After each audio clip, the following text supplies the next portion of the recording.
Masih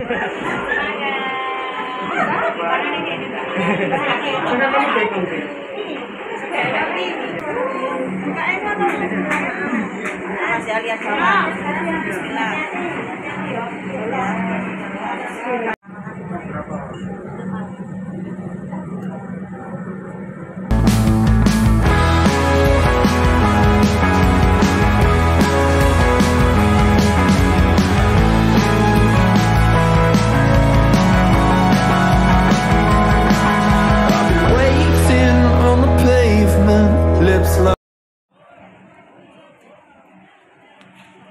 Halo semuanya, ketemu lagi dengan aku. Kali ini aku akan naik bus Transjatim dari Terminal Porong menuju ke Bungurasi. Sebelum berlanjut, jangan lupa untuk subscribe ya. Terima kasih.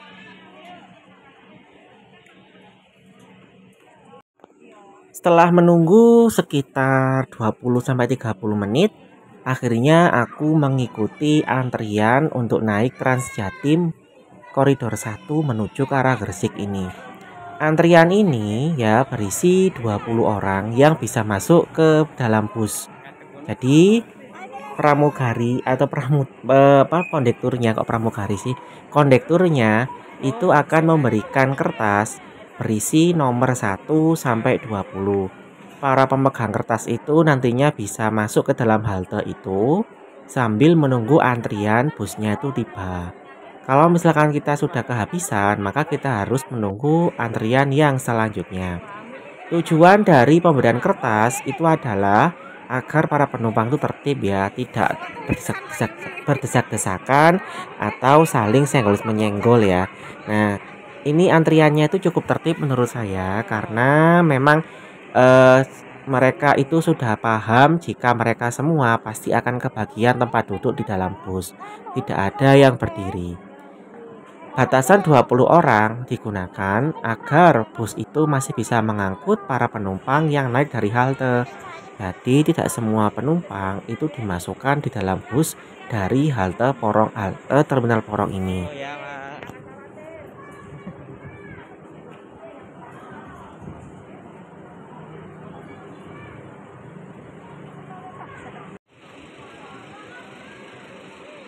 Nah, ini semakin siang, ternyata semakin banyak antusiasme dari para warga di sekitar Porong untuk naik bus Transjatim. Tadi ada bapak-bapak, ibu-ibu yang membawa anak-anak mereka.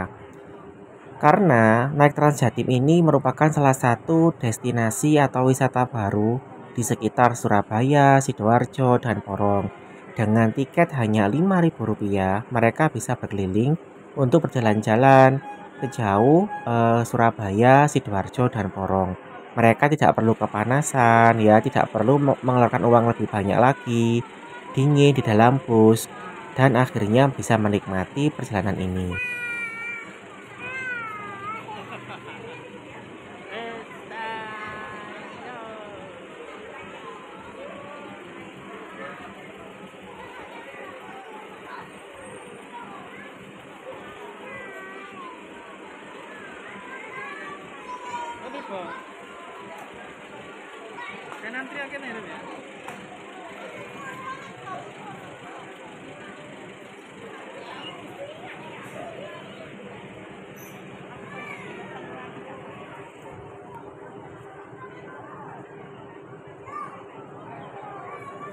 Ada juga ini di depan saya rombongan ibu-ibu di sebuah PKK ya, atau Dasawisma, kumpulan ibu-ibu di RT pokoknya, yang sudah merencanakan lama kegiatan untuk naik Transjatim ini.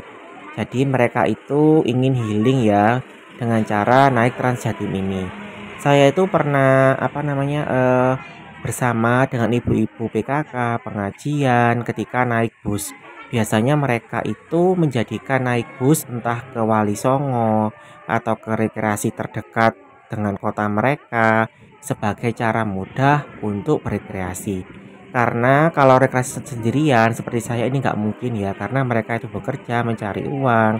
Kemudian maaf ya, banyak di antara mereka itu yang tidak punya banyak uang ya. Jadi kalau misalkan untuk berwisata, ya salah satunya cara itu adalah dengan ikut bersama rombongan rekreasi PKK, Dasawisma, atau pengajian. Nah, dulu itu pernah ada suatu kejadian ya, saya sambil cerita ya.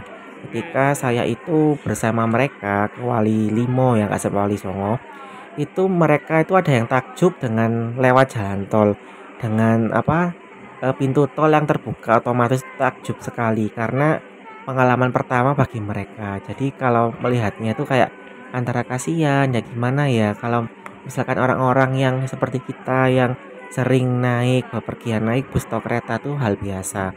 Tapi kalau dengan ibu-ibu seperti itu ya yang tidak biasa atau jarang sekali untuk berwisata keluar kota, itu rasanya menjadikan pengalaman seperti ini adalah pengalaman yang berharga ya. Seperti ada seorang ibu di depan saya itu sangat cukup terharu ya. Nah, itu ketika tadi itu naik Trans Jatim, melihat pintunya bisa terbuka sendiri, itu sangat terharu sekali. Makanya kemarin itu saya mengatakan bahwa transportasi umum di Jawa Timur itu sangat tertinggal dibandingkan kota lain karena ya untuk melihat pintu terbuka itu kayak seperti wah gitu loh ya. Jadi tidak seperti di Jakarta yang sudah biasa. Makanya semoga saja Trans Jatim ini bisa ada ya sampai ke kota lain. Terutama Malang ya karena sudah tertinggal sekali transportasi umumnya. Satu, Nah, ini Mbak. akhirnya Mbak kondekturnya itu Kasih. memberikan kertas kepada kami yang sudah antri dan kami pun masuk ke dalam halte.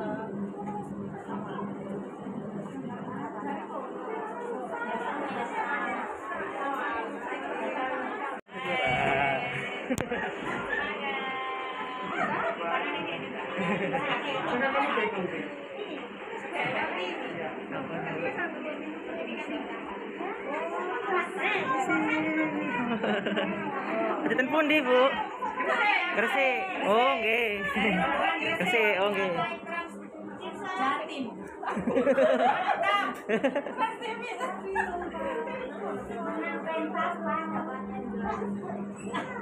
Nah, itu tadi keseruan ya dan semangat dari ibu-ibu yang naik Trans Jatim.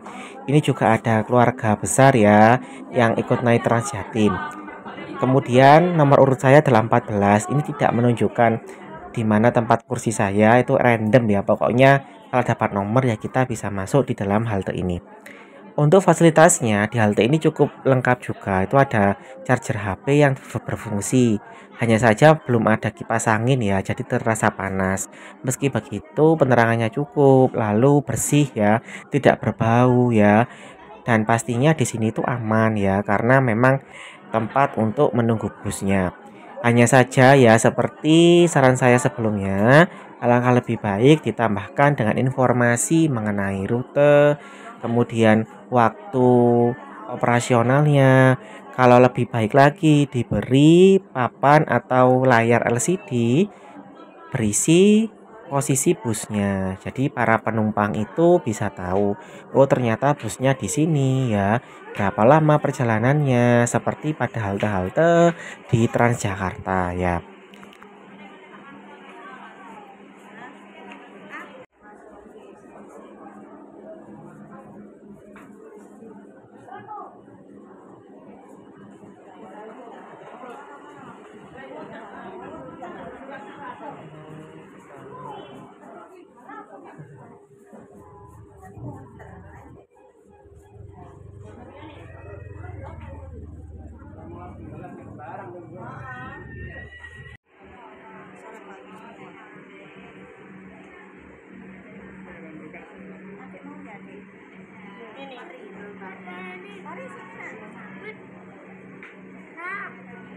Ini nomornya dari.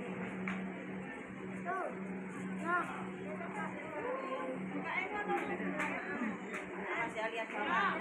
Bismillah.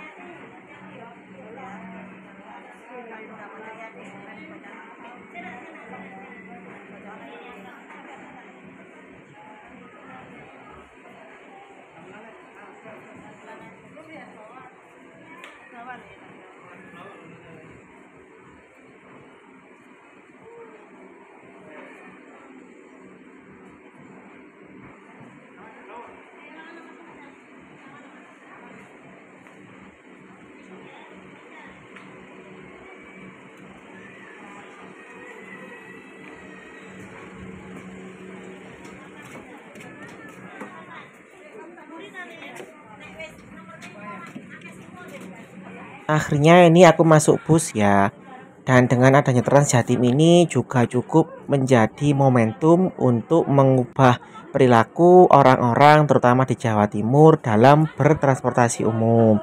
Jadi mereka itu harus sabar, harus antri, ikut aturan agar semuanya itu nyaman dan tertib demi kenyamanan bersama.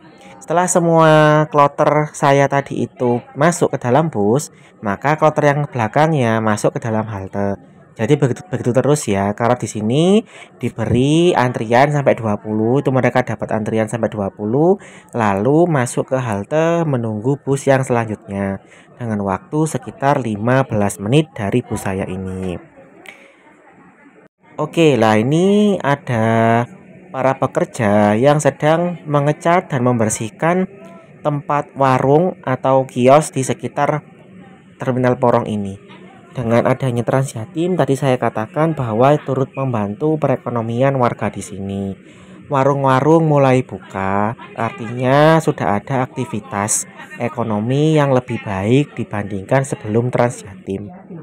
Ini juga ada mobil odong-odong ya, mobil kereta kelinci namanya, yang berjalan menuju sekitar perkampungan di Pasar Porong ini. Saya belum tahu kemana rutenya karena kalau saya ikut itu nanti mungkin lama ya durasinya, tidak bisa naik Trans Jatim lagi yang ke arah Bungurasi.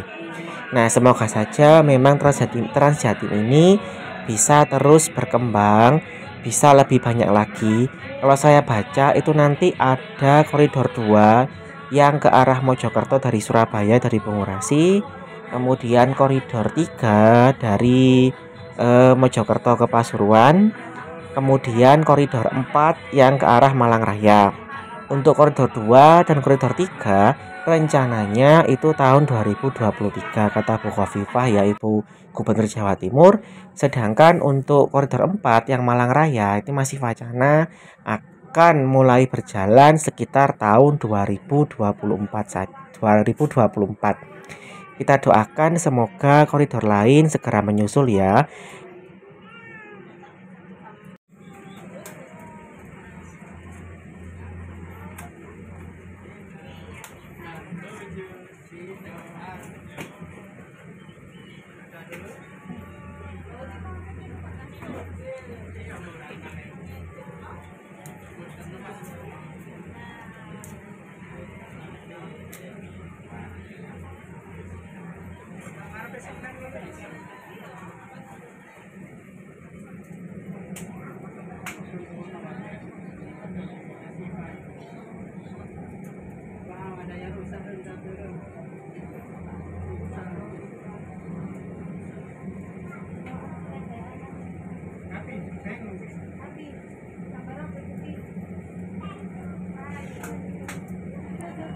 Akhirnya ini busnya itu berjalan ya.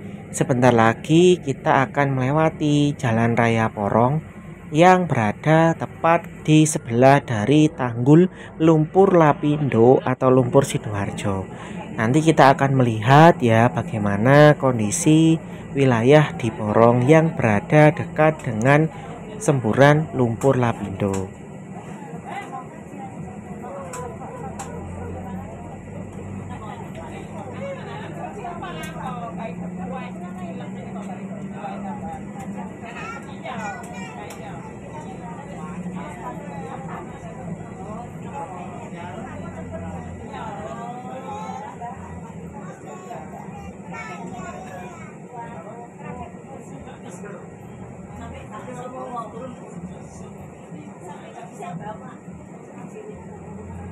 Menuju halte Gedang.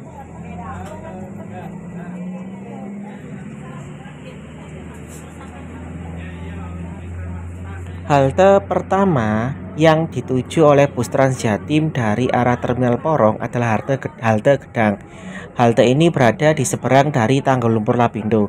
Sebenarnya kita bisa turun di situ kalau mau ke wisata Lumpur Lapindo, tapi kemungkinan susah ya untuk ke tempat wisatanya karena harus berjalan kaki dulu, panas ya, dan juga ya tidak enak pokoknya. Jadi di situ nanti kalau tidak salah tidak ada satupun penumpang yang naik ataupun turun.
Ini kondisi wilayah di sekitar Pasar Porong ya, di Jalan Raya Porong yang menuju ke wilayah luapan dari Lumpur Lapindo.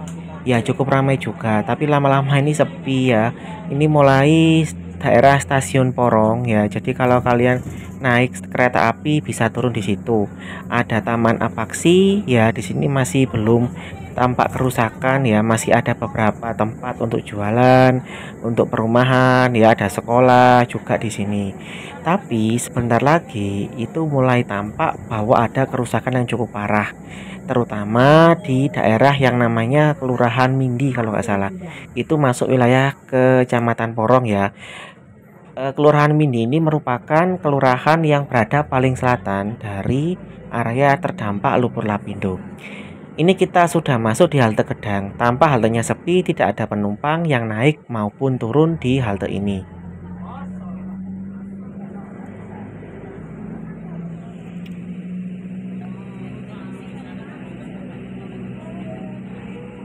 Nah, ini adalah tampak ya Tanggul Lumpur Lapindo dari kejauhan. Pokoknya kalau dari arah selatan itu biasanya saya menandai stasiun Porong sebagai awal dari Tanggul Lumpur Lapindo. Setelah stasiun Porong kemudian sudah tampak Tanggul Lumpur Lapindo. Di sini sudah tidak ada lagi tanda-tanda kehidupan, yaitu ada masjid tapi sudah rusak ya. Masih ada beberapa tempat yang bekas rumah dijadikan untuk jualan tapi tidak dihuni. Ini adalah tanggulnya ya, masih tampak itu cukup kokoh ya. Semoga saja tidak ada lagi semburan yang masif seperti pada tahun 2006 sampai 2000 awal 2008 2009.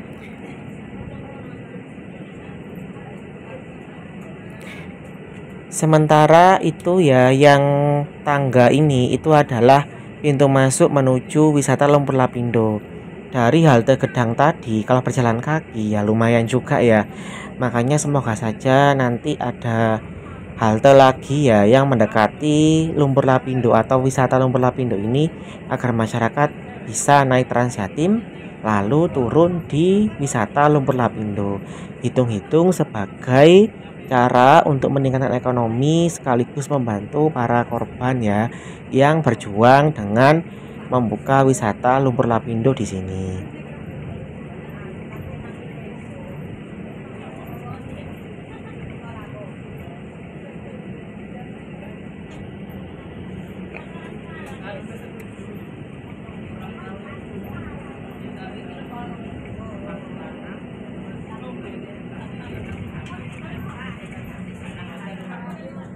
Nah, itu ada persimpangan jalan. Kalau ke kiri itu ke arah tol Porong ya, masuk gerbang tol Porong.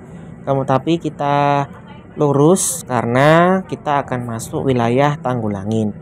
Sebentar lagi kita akan melewati halte Tanggulangin yang dekat dengan stasiun Tanggulangin.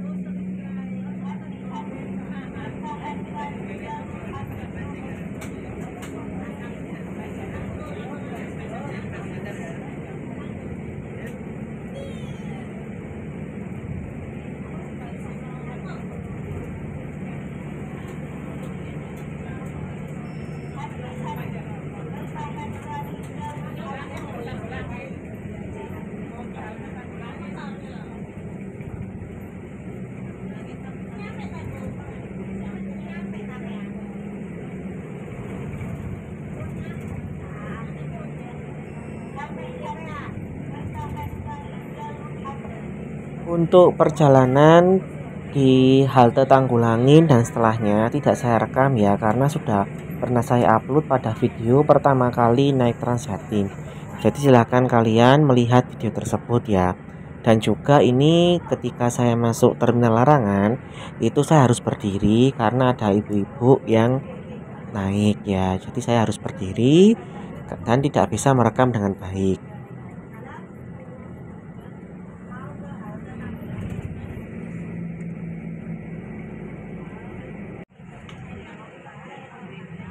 Kita akan masuk terminal Larangan ya. Di situ ada angkot-angkot kuning ya yang berjalan. Angkotnya itu berdekatan. Itu ada 3 angkot sekaligus. Jadi angkotnya itu masih belum terintegrasi dengan Transjatim ini. Ternyata halte Larangan, terminal Larangan itu berada di dalam. Kalau kemarin itu kan di luar terminal ya. Sekarang ada di dalam. Jadi busnya itu masuk ke dalam terminal Larangan untuk menaik dan menurunkan penumpang.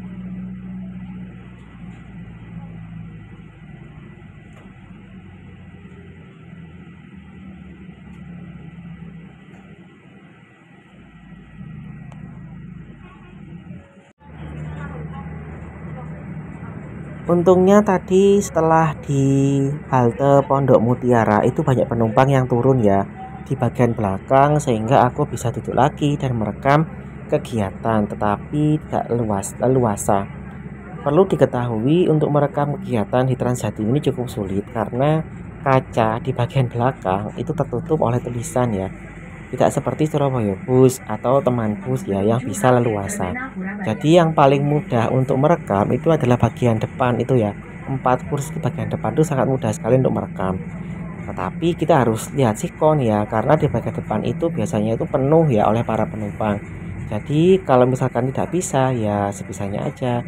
Kalau misalkan berdiri ya mungkin kalau bisa merekam ya merekam, kalau tidak ya tidak. Nah ini aneh ya, jadi setelah tadi masuk tol Waru itu biasanya kan langsung masuk Bungurasi, tapi ini tidak ya. Jadi busnya itu masuk ke Bundaran Waru dulu ya, memutar jalan dulu ke daerah Cito, lalu baru masuk ke Bungurasi. Baik dari arah Sidoarjo maupun Surabaya itu sama-sama lewat Cito dulu.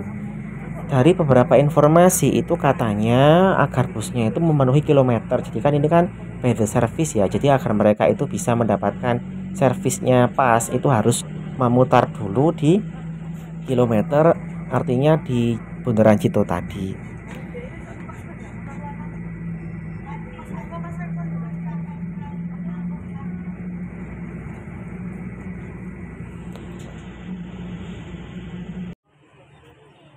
Akhirnya ini busnya sampai di Bungurasi ya, aku pun turun.